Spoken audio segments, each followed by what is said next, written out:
Assalamualaikum warahmatullahi wabarakatuh. Perkenalkan, nama saya Viola Azira dengan NIM 24171013 dan dari Prodi Administrasi Publik. Di sini, saya akan menjelaskan rangkuman lengkap tentang mata kuliah Manajemen Strategi Sektor Publik. Dan saya akan meringkas materi pertemuan 1 hingga 11 tentang konsep, analisis, formulasi, implementasi, dan evaluasi strategi. Yang pertama, kita akan membahas pengantar manajemen strategi atau pengenalan manajemen strategi. Strategi sendiri berasal dari kata Yunani yaitu strategos yang berarti kepemimpinan militer.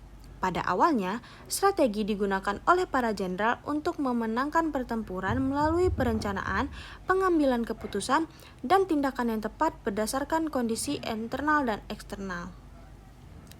Menurut William F. Glueck dan Lawrence R. Jauch, strategi adalah rencana yang terpadu, luas, dan terintegrasi yang menghubungkan keunggulan perusahaan dengan lingkungan untuk memastikan tujuan organisasi tercapai.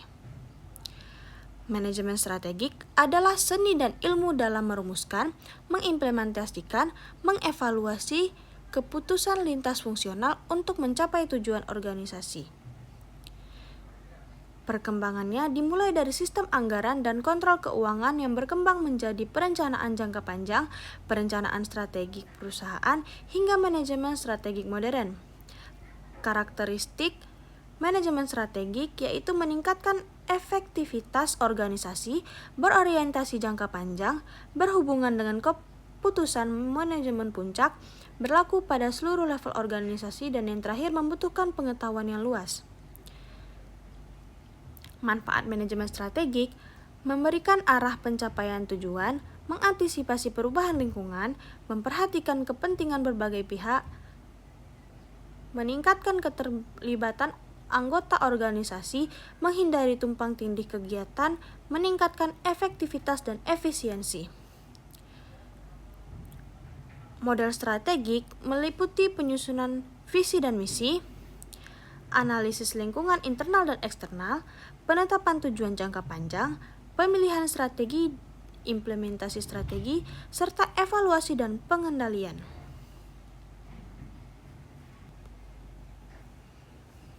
Kemudian kita akan masuk ke materi analisis lingkungan eksternal.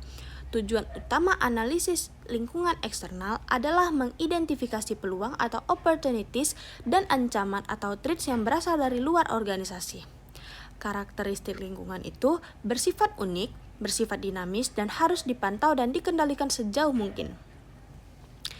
Lingkungan eksternal sendiri terdiri dari patch analysis atau lingkungan makro yang berisi politik, kebijakan, ekonomi, sosial budaya, dan teknologi. Kemudian ada lingkungan mikro atau Porter 5 Force. 5 kekuatan kompetitif yang berisi ancaman pendatang baru, kekuatan tawar pemasok dan pembeli, ancaman substitusi, dan rivalitas industri.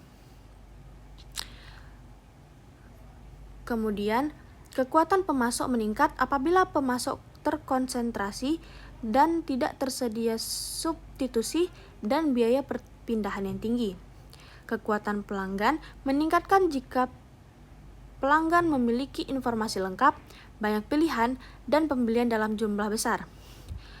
Hasil analisis eksternal digunakan untuk menentukan peluang dan ancaman dalam SWOT.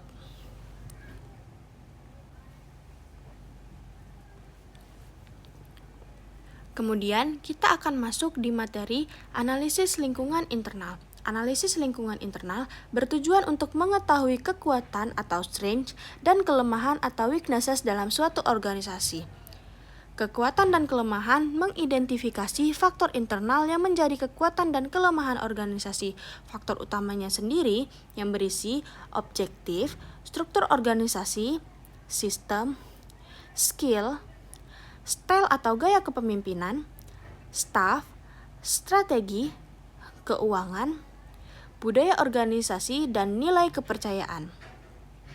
Kemudian ada analisis 7S McKinsey yang berisi strategi, struktur, sistem, style, staff, skill, dan share goals. Kemudian, objektif yang baik harus menggunakan teknik SMART. SMART sendiri merupakan kepanjangan dari specific, measurable, achievable, realistic, dan timely.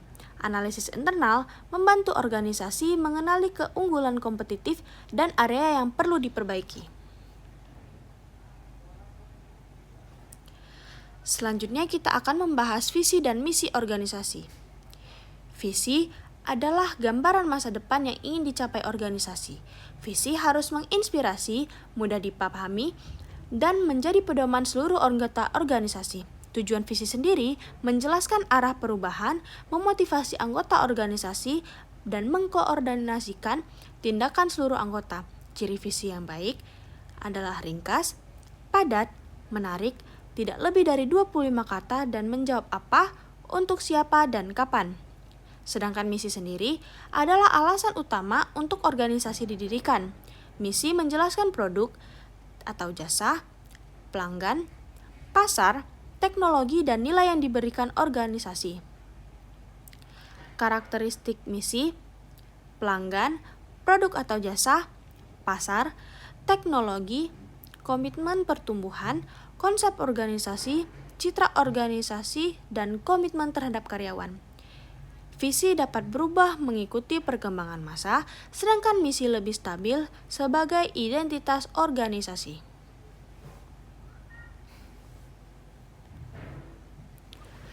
Kemudian, kita akan masuk menentukan tujuan dan sasaran.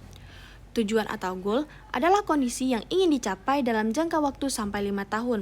Karakteristik tujuan mengacu pada visi misi berdasarkan hasil analisis strategik dan menjadi dasar penentuan sasaran, kebijakan, dan program. Sasaran objektif harus memiliki hasil yang lebih spesifik dan terukur yang berupa spesifik, measurable, attainable, result-oriented, dan timely.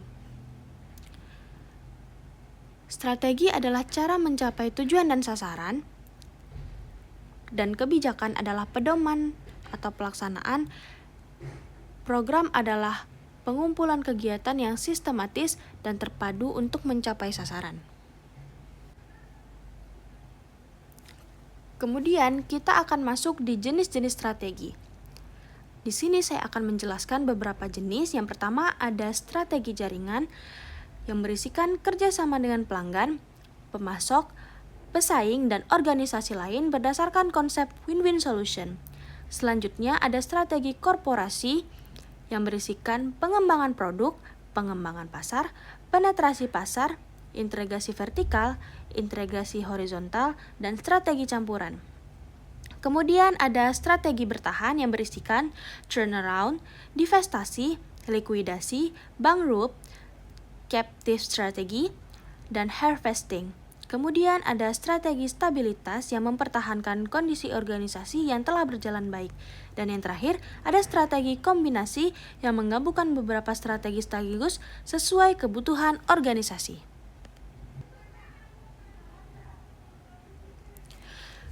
Kemudian, kita akan membahas matriks SWOT dan pemilihan strategi. SWOT sendiri terdiri dari strengths atau kekuatan, weaknesses atau kelemahan, opportunities atau peluang, dan threats atau ancaman. Strategi SO menggunakan kekuatan untuk memanfaatkan peluang. Strategi WO mengatasi kelemahan dan memanfaatkan peluang. Strategi ST menggunakan kekuatan untuk menghadapi ancaman. Strategi WT meminimalkan kelemahan dan menghindari ancaman. Diagram SWOT menghasilkan 4 alternatif yang berisikan strategi agresif, diversifikasi, stability, dan defensif. Space Matrix digunakan untuk menentukan posisi organisasi berdasarkan financial strength, competitive advantage, industry strength, dan environmental stability. Hasil speech matrix dapat menunjukkan strategi agresif, kompetitif, konservatif, atau defensif.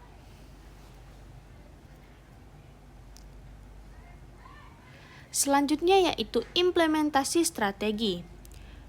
Implementasi strategi melibatkan struktur organisasi, kepemimpinan, budaya, dan sistem imbalan. Struktur organisasi harus disesuaikan dengan strategi yang dipilih agar implementasi berjalan efektif. Struktur organisasi sendiri terdiri dari fungsional, geografis, divisional, strategic business unit, dan matriks. Kepemimpinan dan budaya organisasi berperan penting dalam mendukung keberhasilan implementasi strategi. Kepemimpinan strategik memiliki peran yaitu visionary, strategis, culture builder, motivator, negotiator, coach, dan crisis solver. Budaya organisasi terdiri dari keyakinan, norma, nilai, dan kebiasaan. Budaya yang kuat juga akan mempermudah pelaksanaan strategi. Sistem reward dan alokasi sumber daya harus laras dengan tujuan strategis organisasi, dan sistem reward yang baik terdiri dari terkait strategi, berbasis prestasi, adil dan akurat, memotivasi karyawan, dan fleksibel terhadap perubahan.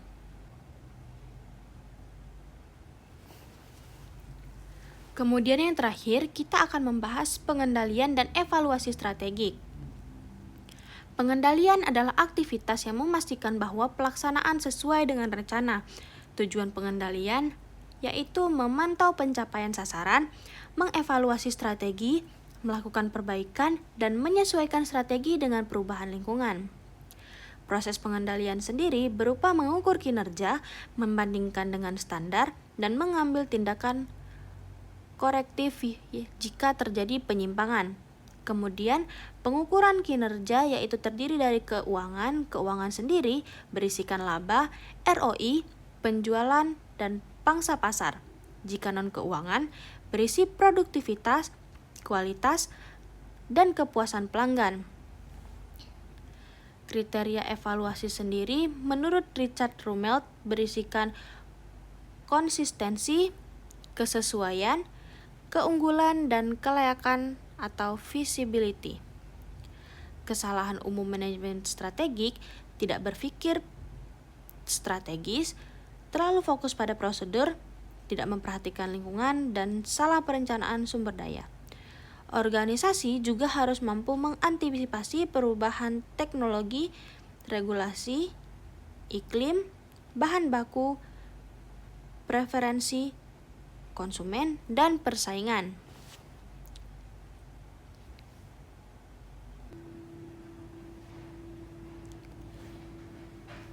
Berdasarkan seluruh materi yang telah dipelajari selama 1 semester, dapat disimpulkan bahwa manajemen strategik merupakan suatu proses penting yang digunakan organisasi untuk mencapai tujuan jangka panjang melalui perencanaan, pelaksanaan, serta evaluasi strategi yang tepat.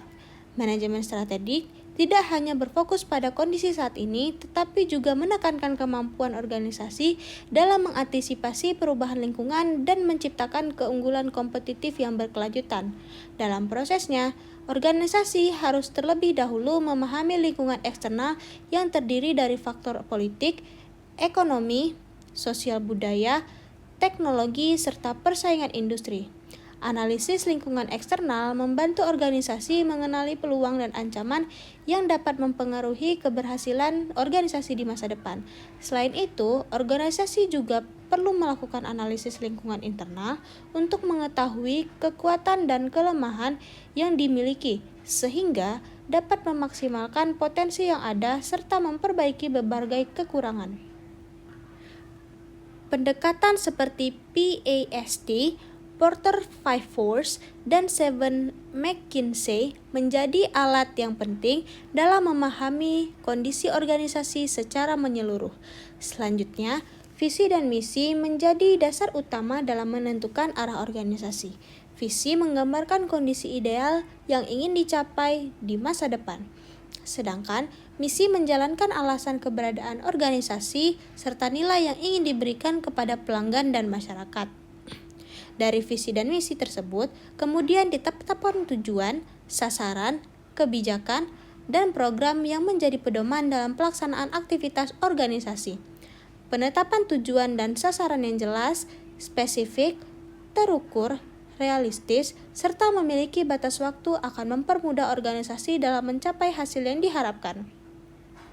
Manajemen strategik juga mengajarkan bahwa organisasi memiliki berbagai pilihan strategi, seperti strategi pertumbuhan, strategi stabilitas, strategi bertahan, maupun strategi kombinasi.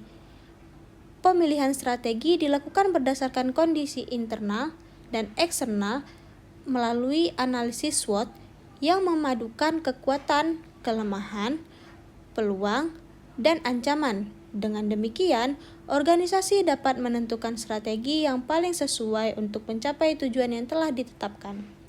Selain SWOT, penggunaan Space Matrix membantu organisasi menentukan posisi sehingga dapat memilih langkah yang bersifat agresif, kompetitif, konservatif, maupun defensif. Keberhasilan strategi tidak hanya ditentukan oleh kualitas perencanaannya, tetapi juga oleh implementasi yang aktif. Implementasi strategi memerlukan struktur organisasi yang sesuai, kepemimpinan yang baik, budaya organisasi yang kuat, serta sistem penghargaan yang mampu memotivasi karyawan untuk mencapai tujuan bersama. Seorang pemimpin strategik dituntut memiliki kemampuan sebagai visioner, motivator, pembangun, negosiator, dan penyelesaian masalah agar strategi yang telah dirumuskan dapat dijalankan secara optimal. Selain itu, evaluasi dan pengendalian strategik merupakan tahap yang sangat penting untuk memastikan bahwa pelaksanaan strategi berjalan sesuai dengan rencana. Organisasi harus secara terus-menerus mengukur kinerja, membandingkan, serta melakukan tindakan korektif apabila terjadi penyimpangan. Evaluasi strategi dapat dilakukan melalui indikator keuangan maupun non-keuangan, sehingga organisasi mampu menyesuaikan diri terhadap perubahan lingkungan yang semakin dinamis dan kompetitif. Secara keseluruhan, mata kuliah manajemen strategik memberikan pemahaman bahwa keberhasilan suatu organisasi tidak hanya ditentukan oleh sumber daya yang dimiliki, tetapi juga oleh kemampuan organisasi dalam merumuskan, mengimplementasikan, dan mengevaluasi strategi secara berkesinambungan. Dengan manajemen strategik yang baik, organisasi akan lebih siap menghadapi perubahan lingkungan, meningkatkan daya saing, memanfaatkan peluang, mengatasi ancaman, serta mencapai tujuan yang telah ditetapkan secara efektif dan efisien. Oleh karena itu, manajemen strategik menjadi salah satu aspek yang sangat penting dalam menjaga keberlangsungan dan perkembangan organisasi di tengah persaingan semakin kompleks pada era globalisasi ini. Sekian presentasi dari saya pamit undur diri. Wassalamualaikum warahmatullahi wabarakatuh.